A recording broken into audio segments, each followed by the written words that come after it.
The shocking night at La Royale. You won't believe what happened. The doors of La Royale swung open, and in walked a man no one recognized. Dressed in a black hoodie, a cap pulled low over his eyes, and a thick beard, he moved through the aisles like a shadow.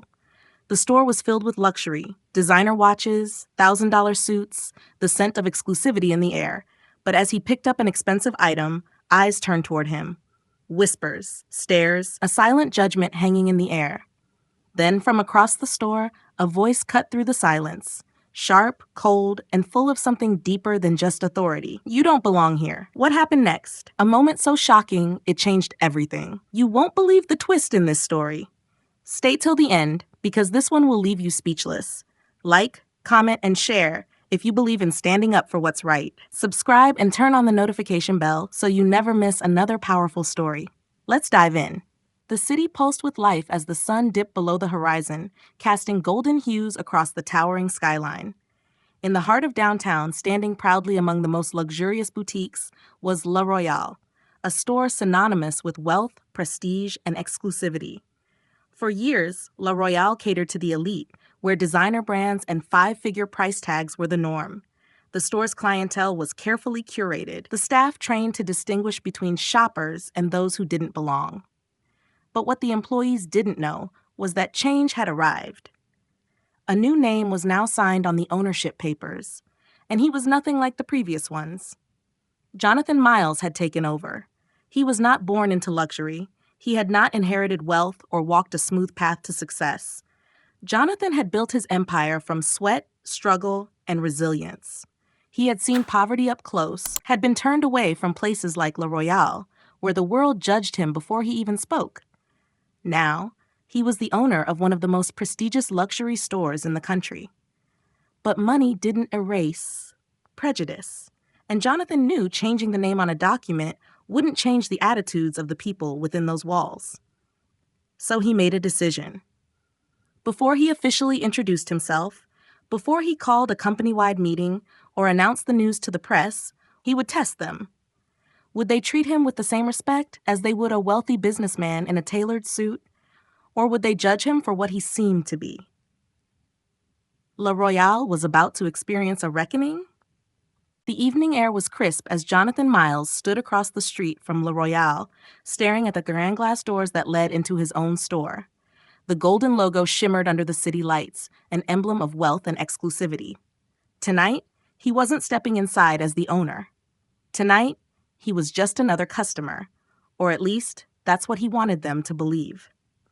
Dressed in a black hoodie, a worn-out cap pulled low over his eyes, and a thick fake beard, Jonathan had transformed himself into someone the staff wouldn't recognize. Someone they might judge. He took a deep breath and walked toward the entrance.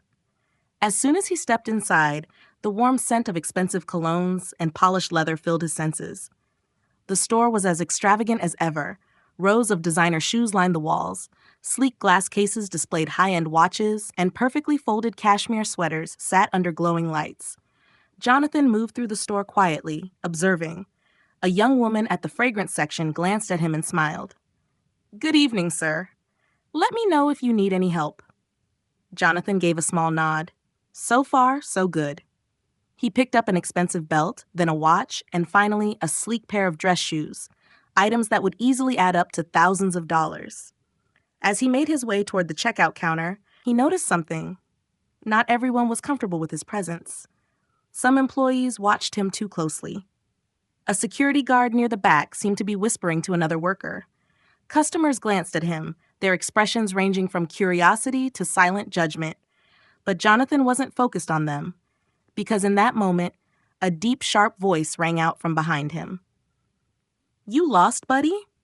Jonathan turned slowly, and his eyes met Richard Carter, the store manager. And just like that, the real test had begun. The air in La Royale grew heavy the moment Richard Carter spoke. Jonathan turned to face the store manager, his expression unreadable beneath the shadow of his cap.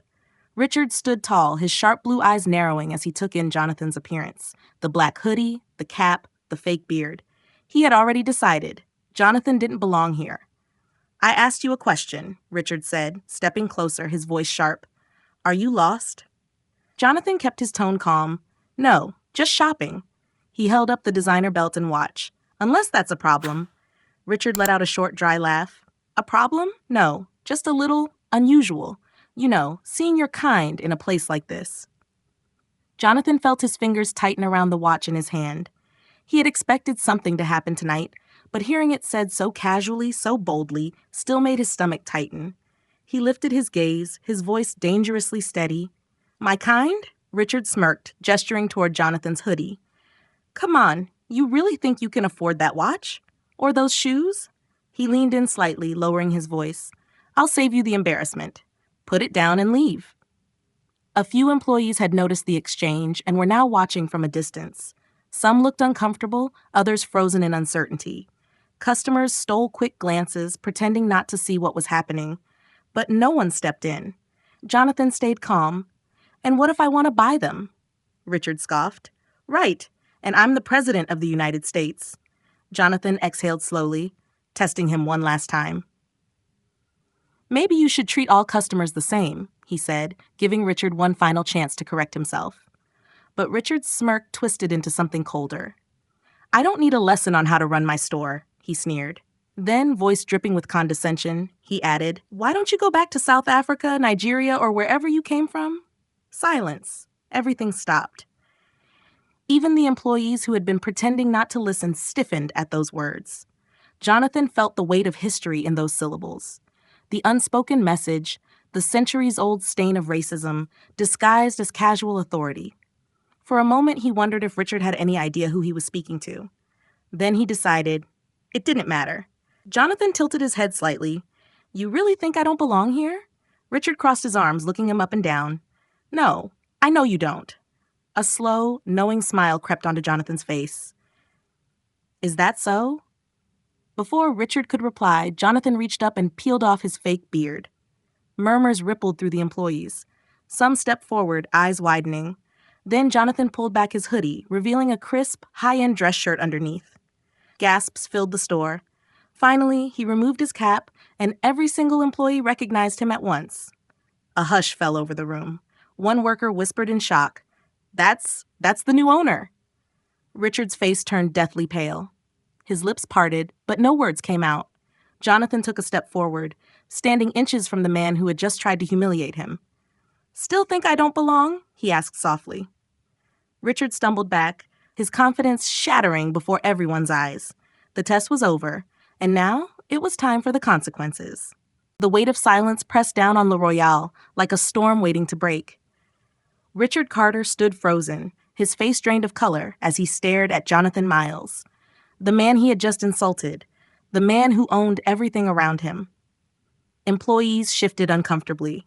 Some looked relieved, others nervous. A few even smirked, as if they had been waiting for Richard to finally get what he deserved. Jonathan let the silence stretch. He wanted Richard to feel it, to feel the way shame burned deeper than any insult. Finally, Richard opened his mouth. "Sir, Jonathan held up a hand. "Save it." His voice was calm, but there was an edge to it. Richard closed his mouth. Jonathan took a slow step forward, locking eyes with him. "You had no idea who I was," he said. "You looked at me, and you made a decision. You decided I wasn't worth respect, that I wasn't worthy of being here." Richard swallowed hard, saying nothing. Jonathan tilted his head. "Tell me, Richard, how many other people have you treated this way?" No answer. Jonathan exhaled through his nose. "I should fire you." A murmur ran through the staff. Some employees looked surprised, but others nodded in agreement. Richard's eyes widened. He opened his mouth again, but Jonathan wasn't done. But instead, Jonathan continued, "I'm going to give you a choice." The store fell into complete silence. Jonathan reached into his pocket and pulled out a blank check. Richard's eyes flicked to it, confused. "This check is for $10,000. Jonathan's voice was clear and firm. "You can take it, walk out of here, and never come back. You'll have a fresh start somewhere else." Richard's breath hitched slightly. He glanced around the store, at the employees watching him, at the customers who now saw him for what he was. He wanted to take the money. But then Jonathan spoke again. "Or," he said, "you stay, and you change." Richard frowned slightly. "Change?" Jonathan nodded. "You will take diversity and sensitivity training. You will spend 1 month working in communities you look down on: homeless shelters, small businesses owned by immigrants, schools where kids who look like me are told they won't succeed. Richard stiffened. If you stay, Jonathan continued, you will learn what it means to be a real leader. And if I catch you disrespecting one more person, you're out. He held Richard's gaze. With nothing. More murmurs filled the store. A few employees looked at each other, impressed. Others watched Richard, waiting to see what he would do. Richard hesitated. For the first time, there was uncertainty in his expression. He was a proud man, too proud. He had spent years looking down on others, believing he was above them. But right now, in this moment, he was the one being judged. He looked at the check, then at Jonathan, then at the check again. And finally, in a move that no one expected, he swallowed his pride and said, I'll stay. A full circle moment. Weeks passed. Richard took the training. He worked at food drives, listened to the struggles of people he once ignored, and faced the ugly truths about himself. At first, he hated it. But slowly, something shifted. He stopped resisting. He started learning. And then one day, the real test came. A young black boy walked into Royale, eyes filled with wonder as he stared at a pair of designer sneakers. His hands hovered over them, but he didn't dare pick them up. He looked hesitant, like he expected to be told to leave. Richard saw him. For a brief moment, he was reminded of that night. The way he had treated Jonathan, the way he had dismissed a man before knowing his worth. And instead of turning the boy away, Richard did something he never would have done before. He walked over and said, Hey, kid, need help finding your size? The boy looked up, stunned. Yeah. Richard smiled, crouching to grab a shoebox. From across the store, Jonathan watched. Maybe Richard had a long way to go. Maybe people like him didn't change overnight. But sometimes, redemption begins with a single step. And for Royale, a new era had truly begun. The end. What a night at Royale. What a journey this has been.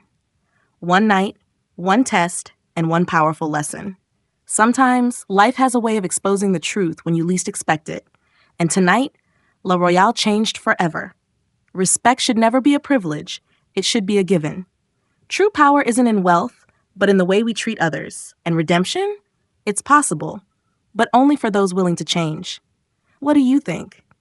Did Richard deserve a second chance? Or should Jonathan have let him go? Drop your thoughts in the comments. If this story moved you, don't forget to like, share, and subscribe. Turn on the notification bell so you never miss another powerful story. Until next time, stay inspired, stay kind, and remember, change starts with us.